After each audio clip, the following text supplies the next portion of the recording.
네, 계속해서 시장 진단 이어가겠습니다. 김병현 NH투자증권 이사 나와 계십니다. 어서 오십시오. 안녕하십니까? 네.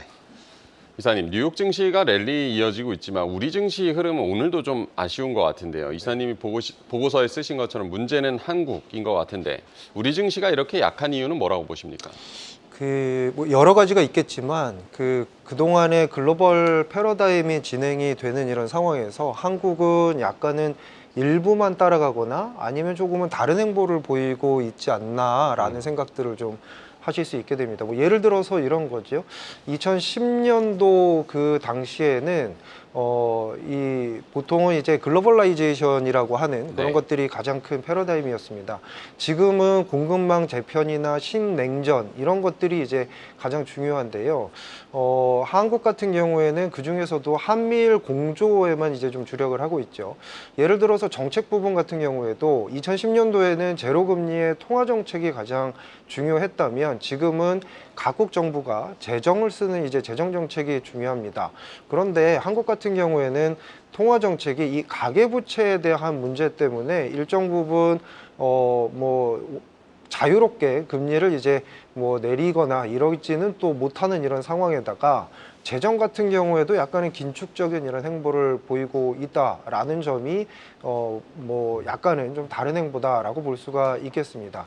이런 것들이 수출이 괜찮을 때는 사실은 좀 구조적인 문제들이 좀 가려져 있습니다. 그런데 수출이 어느 정도 이제는 고점을 친 거 아니냐라는 이런 얘기들이 나오면서 조금은 이런 문제들이 이제 발생을 하게 되는데 네. 상반기에는 여기 회색 영역에 보시면요. 한국의 기업 이익이 이 지수에서 차지하는 부분인데 상당히 이제 어닝이 좋았죠. 그런데 앞으로 이런 것들이 안 좋아질 거 아닌가라는 생각을 가지면서 흔히 말해서 이런 것들, 기업 이익이 그동안 좋았던 것들을 대부분 이제 디스카운트하는 이런 모습을 보이고 있다라는 점에서 일정 부분은 여태까지는 기업이익이 좋았지만 3분기나 그 이후에 4분기는 좀 안 좋지 않을까라는 생각들이 지수에 녹아들면서 미국 시장 대비해서 한국의 코스피는 좀 아쉬운 이런 모습들이 계속적으로 나타나고 있는 것 같습니다. 네.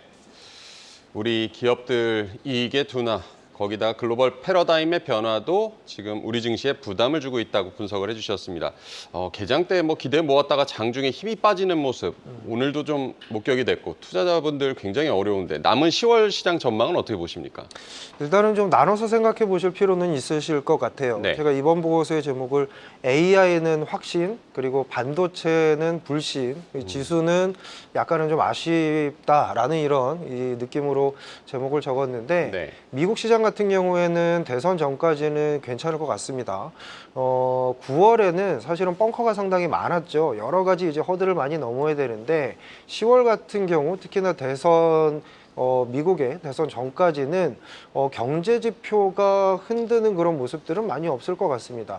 ISM 제조업 지표도 보셨고 고용 지표도 웬만큼 상당히 잘 나왔고 이제 앞으로 보실 CPI도 기저가 있기 때문에 그렇게 크게 문제시 되지는 않을 것 같고요. 11월에 있는 뭐 FOMC 같은 경우에도 베이비 스텝이 예상되는 이런 상황들인데 문제는 이제 한국의 실적이나 이런 부분이 될 수 있겠다라는 거죠. 네. 그래서 미국과 같은 경우에는 일정 부분은 전반적으로 좀 낮게 설정을 해놨다가 예상치를 상회하는 이런 모습들을 보인다면 한국은 3분기 실적 전망치가 좀 높게 형성되어 있는 이러한 모습입니다. 특히나 삼성전자의 실적도 보셨듯이 기존 컨센 대비해서는 약간은 낮은 이런 모습들을 앞으로는 다른 기업들도 좀 확인해 볼 가능성도 있고요. 저번 분기 같은 경우에 환율도 약간은 좀 강세 기조를 띄었기 때문에 수출주 입장에서는 기업 실적에 대한 눈높이를 좀 낮추는 과정들이 좀 진행되는, 그래서 미국을 따라가긴 하겠지만 미국보다는 좀 아쉬운 이런 모습들이 나타날 가능성이 좀 높다라고 생각할 수 있을 것 같습니다. 네, 남은 10월 미국 경제 지표들보다는 우리 기업들의 실적, 환율 흐름도 중요하다라고 짚어주셨습니다.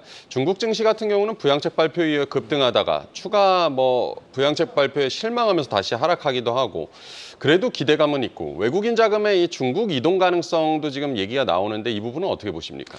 결국에 이 말이 왔다 갔다 하는 것 같아요. 중앙정부 쪽에서 야 이제는 시기가 좀 됐기 때문에 결국에는 다시 이제 부양 쪽으로 가야 되는 거 아니냐. 네. 특히나 미국이 B컷을 했기 때문에 좀 숨쉴 여력이 생겨난 것 같다라고 생각을 하는 것 같고, 이 부분이 앞으로의 누가 대선에서 미국이 당선될까에 따라서도 좀 바뀔 가능성이 있고요. 이렇게 기대를 했다가 이 발개위에서 연말까지 2천억 위안 정도로 정부 예산을 추가 배정한다. 이런 부분들이 실질적으로 기대보다는 많이 좀 약화된 것이 아닌가라고 생각이 됩니다. 이렇게 되면 결국에는 10월 6일 날 나타난 이런 기자회견에서 얘기보다는 향후에 10월 말이나 11월 달에 얘기가 되는 그때 가서 어느 정도는 시그널을 다시 한번 정책 효과를 확인해야 되는 상황이기 때문에 그동안 바닥권에서 올라왔던 1차 상승분은 이제 차익 실현 쪽으로 이제 들어가는 이런 상황들일 거고요.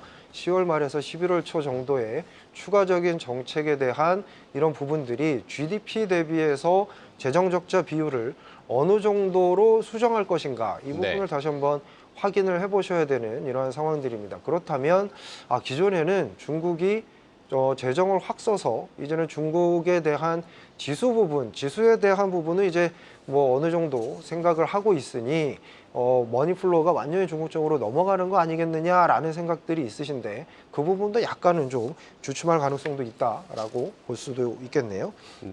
네, 중국 증시 변동성이 지금 상당히 커지고 있는데 10월 말이나 11월 초에 나올 추가 정책 기조 확인이 필요하다는 점을 짚어주셨습니다. 일단은 뭐 큰 전망은 좀 확인을 해봤고 거시환경도 얘기를 나눠보겠는데, 오늘 밤에 나올 미국의 9월 소비자 물가 CPI, 최근에 뭐 인플레이션 반등 위험도 좀 나오고 있고 물가 안정세 확인시켜 줄 거라고 보십니까? 일단은 기저가 있기 때문에, 네. 그리고 저번 달에 유가가 그렇게 올라가지 않았었기 때문에 네. CPI는 낮게 나올 가능성이 좀 높습니다. 다만 이제 그 다음이 문제인데, 페드가 올해 같은 경우에는 이제 100bp를 인하하고 내년에도 100bp를 인하해준다라고 지금 점도표에는 되어 있어요. 그런데 올해 이제 대선도 있고 뭐 11월, 12월까지 다 해서 100bp를 인하한 이후에는 거꾸로 경기 침체가 아니라 이 부분이 좀 영향이 끼치면서 내년 초에는 경기가 좀 더 나아지지 않을까, 이런 이제 생각들이 나타날 수가 있다라는 거죠. 그래서 당장에 뭐 지금 시중금리가 조금씩 올라가면서 이런 부분에 대한 얘기들이 나오지만, 오늘 의사록에서도 확인을 하셨듯이 뭐 앞으로의 11월, 12월 이때가 문제가 되기보다는 내년 1분기 정도에 다시 이제 물가에 대한 이런 우려나 아니면 경기 침체가 아니라 다시 이제 금리를 인하했던 이 효과들이 나타나는 부분들에 대한 금리의 재상승, 이런 부분들을 생각하실 가능성은 좀 높다라고 볼 수가 있을 것 같습니다.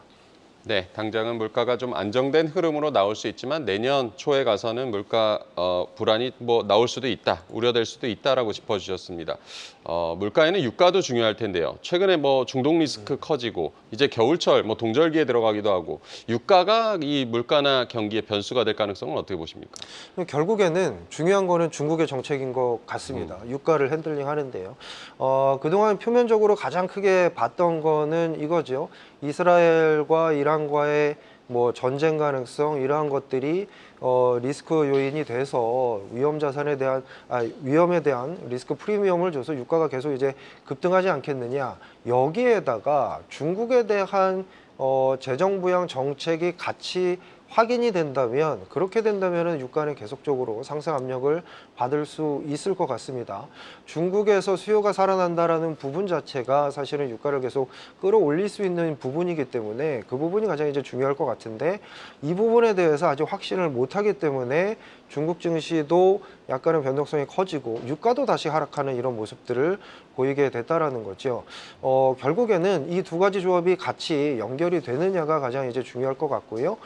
지금 상황으로는 앞서 말씀드린 것처럼 중국에 대한 재정 정책이나 이런 부분들이 여전히 좀 뭐 실망감과 아니면 확인감이 좀 필요하기 때문에, 그러면 유가가 여기서 아직까지는 급등하는 이런 모습들은 좀 아닌 것 같다. 다만 이 부분이 확인되는 이런 상황들이 나타나게 되면 이 부분이 연말이나 내년 초에까지 영향을 미치면서 그때 이제 유가를 좀 건들 가능성이 좀 있지 않겠느냐, 이렇게 관측할 수 있을 것 같습니다. 네, 유가 역시 중국의 경기 부양책이 중요하다는 점을 짚어주셨습니다. 최근 금융시장에서 11월 연준의 추가 비컷 가능성 좀 소멸을 했고 동결 가능성도 확률도 조금씩 상승하고 있는데 올해 남은 두 번의 FOMC는 어떻게 전망하고 계십니까? 저희는 베이비 스텝으로 갈 것 같아요. 그러니까 11월, 12월, 25bp, 25bp 갈 것 같은데 11월은 대선 있고 바로 그 다음 날입니다. 그러니까 어떤 큰 변동성을 가져가기는 사실은 쉽지는 않을 거다라고 보시는 게 맞을 것 같고요. 상황에 따라서는 연말에 좀 달라질 수는 있겠는데 연말까지도 일단은 기존을 유지하는 게 좋지 않을까 싶습니다. 시장에 대한 기대 자체가 그 FF 선물로 나타나는데요. 이 기대가 너무 변동성이 좀 큰 것 같아요.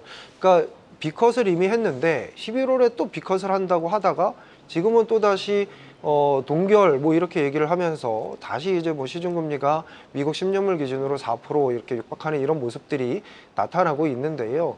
너무 이렇게 변동성에 가져가지 마시고 지금은 약간 대선 모드이기 때문에 중앙은행이라든가 아니면 행정부라든가 미국의 행정부라든가 이런 쪽이 아마도 야당 쪽에 이런 그 정권을 뺏기지 않으려는 노력들을 계속 할 것 같다. 물론 중앙은행은 상당히 독립적으로 행해야 되는 이런 부분이긴 맞지만 기본적으로는 지금 경기나 고용이나 이런 부분들을 향후 남은 거의 한 달 반여간에 상당히 괜찮은 이런 수준으로 유지하려고 노력들을 많이 할 그럴 개연성이 많다라는 점을 좀 생각을 하시면 그러면은 큰 변동성보다는 기존에 얘기했던 베이비 스텝 그리고 고용이나 아니면 사회정부 지출 같은 경우에도 계속적으로 지금 현 행정부에서는 유지할 가능성이 높다라고 생각을 하시는 것이 좋을 수 있을 것 같습니다. 네, 어쨌든 지금 시점에서는 남은 두 번의 FOMC의 베이비 스텝으로 가는 것이 컨센서스라고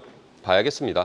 비컷 이후에 미국 증시는 좀 좋은 흐름을 보여왔습니다. 고점 부담에도 이게 신고가를 기록하면서 계속 올라가고 있는데 뉴욕 증시 상승세는 이어질 거라고 보십니까? 비컷을 한 이후에 비컷을 하게 되면은 일단은 저희는 임플라이드 리스크 프리미엄이라고 부르는데 네. 그런 리스크 프리미엄이 조금 올라갑니다. 그러면서 밸류에이션 부담이 좀 감소해요. 그동안 미국 시장이 좀 흔들렸던 한 두 달 전에 흔들렸던 거는 S&P 500 기준으로 좀 비싸지 않느냐라는 이런 부분인데 네. 참 한국이랑 약간 좀 다른 이런 모습이 뭐냐면요. 기업이익이 증가하면서 그 부분이 이제 같이 주가에 조금씩 반영되는 양쪽에 이제 이런 기업이익이 상승하고 그 다음에 또 다시 주가가 오르는 이런 모습들이 이제 계속 나타나고 있습니다. 지금과 같은 경우에는 일단은 할인율이라고 하는 부분은 조금은 밸류에이션에 대한 룸을 나타내줬고 여기에 이제 3분기 실적이 들어오면서 기업 이익에 대한 부분들이 양호하게 어느 정도는 이제 발표가 될 가능성이 높다라는 거죠. 물론 저번 분기나 그전 분기 같은 경우에 실적은 잘 나왔는데 상당히 이제 그 다음 분기가 힘들어요라는 앓는 소리를 하면서 주가가 네. 실적은 괜찮지만 빠지는 이런 모습들을 많이 경험을 하셨습니다. 그리고 나서 주가가 다시 회복되는 이러한 모습들을 보셨기 때문에 조금은 향후 앞서 컨센이 불투명하다라는 얘기가 나오더라도 실적이 웬만큼 받쳐주게 나온다면 오히려 미국 시장은 주가 하락을 다시 매수 기회로 잡을 가능성이 좀 높다라고 생각이 좀 들 수 있는 그런 상황들입니다. 네, 3분기 빅테크들의 실적도 지켜봐야겠고요. 앞으로 미국 경기를 판단할 때 좀 주목해서 봐야 할 지표들 어떤 걸 좀 보고 계십니까? 가장 중요한 것은 향후의 관전 포인트는 주택입니다. 그래서 지금 현재 미국의 신규 주택 재고가 좀 높은 상황이에요. 이 상황에서 가장 긍정적으로 생각하시는 분들은 지금 차트의 오른쪽에 이제 표시를 해놨죠. 긍정적으로 생각하시는 분들은 금리를 내려줬으니까 신규 주택을 살 거야 이렇게 이제 대부분 보시는 거고 네. 좀 안 좋게 보시는 분들은 미국의 주택 가격이 높기 때문에 금리 한두 번 내려준다고 해서 신규 주택을 바로 살 리가 있겠느냐 이런 이제 관측들 양쪽에 이제 팽팽하게 나뉘실 것 같은데 적어도 저 신규 주택 재고가 추가로 증가하지만 않는다고 해도 경기 침체라고 생각하는 부분들은 좀 소멸되는 이런 모습들이 좀 보이실 거고요. 그렇게 된다면 이게 침체로 진행이 되는 게 아니라 일정 부분은 경기가 연착륙 혹은 그냥 완만하게 진행이 되는구나라고 생각을 하실 가능성이 좀 높다라고 생각이 들어서 앞으로 보실 부분은 이런 주택지표 이런 부분들을 좀 보시는 경우가 가장 좋을 것 같고 근본적으로는 미국의 가계는 부채가 높지 않습니다. 금융위기 이후에 관리를 하면서 지금 미국의 가계가 전혀 레버리지를 일으키지 않았기 때문에 가계 쪽에서 뭔가 터질 가능성은 없고요. 금리가 좀 낮아지는 이런 상황들이 오면 조금씩 이 주택에 대한 수요도 계속적으로 진행이 될 가능성도 있다라고 보실 수 있을 것 같습니다. 네, 미국의 경기를 판단할 때 미국의 신규 주택 재고도 눈여겨보자라고 조언을 해주셨습니다. 이시바 총리 등장 이후에 긴축에 대한 우려로 상승하다 엔화 가치 최근에 좀 안정세를 보이고 있습니다. 당분간 엔 환율은 시장에 부담을 줄 가능성 좀 낮게 봐도 되겠습니까? 상당히 처음엔 우려를 했어요. 네. 총리가 당선되자마자 원래 얘기했던 기조 자체가 엔화 강세에다가 금리 인상 기조였기 때문에 당일날 일본 시장이 상당히 많이 빠졌다가 그 다음 한 이틀 뒤에 뭐 금리를 인상할 이런 여건이 아니다라고 네. 이제 말을 바꾸면서 엔화에 대한 관심이 이제 싹 사라졌습니다. 이게 왜 문제가 되냐면요. 우리가 8월 5일 한 2달여 전에 이 엔캐리에 대한 얘기들을 많이 했었거든요. 그러니까 미국이 빅컷을 하면서 일본이 금리를 올리게 되면 이 금리 차가 좁아지면서 미국의 경기가 괜찮아도 이 글로벌 머니 플로우에 대한 문제가 생길 수 있다라는 점인데 일본이 이렇게 금리를 올리기보다는 좀 가만히 둔다라는 점은 어떻게 보면 한국 시장 입장에서는 좀 괜찮은 이런 상황들이다라고 볼 수가 있겠죠. 물론 여기서 다시 엔달러가 지금 149원인데 160이 넘어가는 이 선으로 되면 또다시 이제 워닝을 줄 겁니다. 하지만 지금은 약간은 이런 금리 정책이 있어서 미국과 좀 공조하는 어떤 글로벌 증시나 아니면 금융자산에 큰 충격을 주지 않는 쪽으로 자꾸 이렇게 정책이 나오는 이런 상황들이기 때문에 그 부분은 적어도 대선 전까지는 좀 완만하게 갈 가능성이 높다라고 생각을 하실 수도 있을 것 같습니다. 네, 엔화 흐름도 잘 챙겨봐야겠고요. 내일 우리 한국은행 금통위도 열리는데요. 네. 이번 금통위 어느 때보다 피벗 가능성 지금 높아지고 있는데 어떻게 전망하고 계십니까?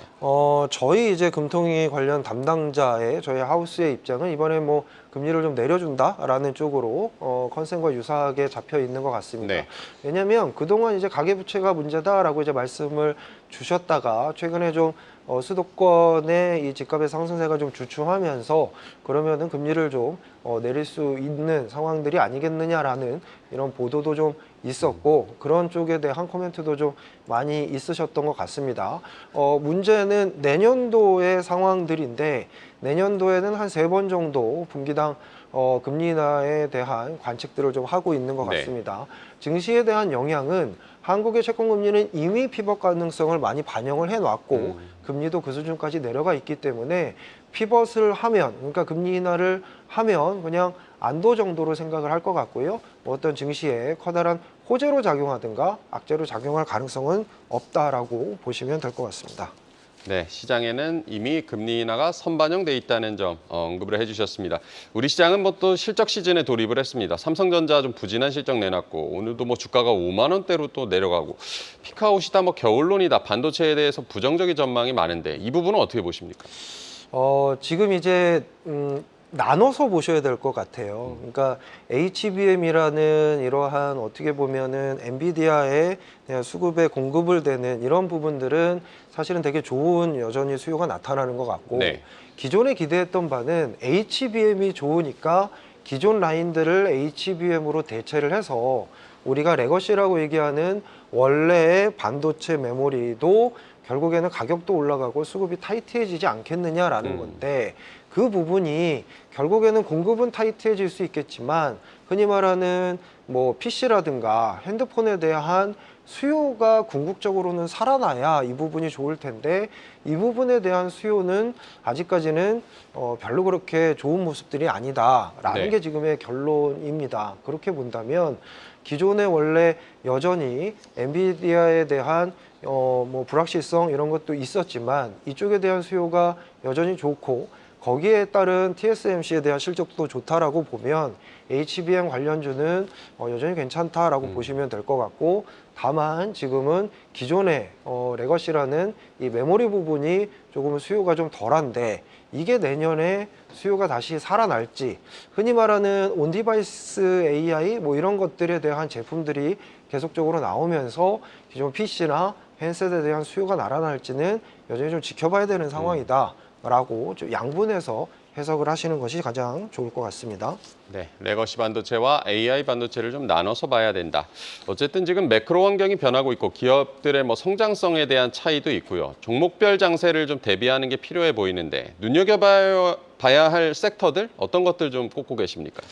재밌는 게요. 삼성전자의 12개월 포워드 EPS가 좀 약간 떨어지게 되면 네. 종목 장세가 나타나는 것이 일반적입니다. 그리고 금리 인하에 대한 효과를 이미 시중금리가 약간 올라가고 있기 때문에 많이 줄어들긴 했는데, 그나마 개별적으로는 뭐 바이오라든가 화장품이라든가 이런 쪽 섹터들이 일정 부분 자신만의 모멘텀들을 나타내고 있고, 앞서서 말씀드린 HBM이나 이런 쪽에 대해서는 실적이 계속 좋은 모습들을 보고 있기 때문에 종목 장세에서 개별적으로 모멘텀이 있는 것들이 약간은 주가가 빠르긴 합니다만 네. 계속 이렇게 실적과 같이 연동해서 좀 보시는 것이 좋을 것 같다라고 생각을 하고 있습니다.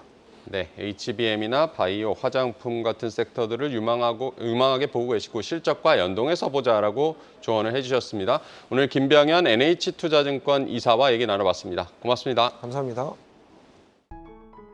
계속해서 다양한 경제 이슈를 알고 싶다면 구독과 좋아요, 알림 설정 부탁드립니다. AI 캐스터 권미정이었습니다.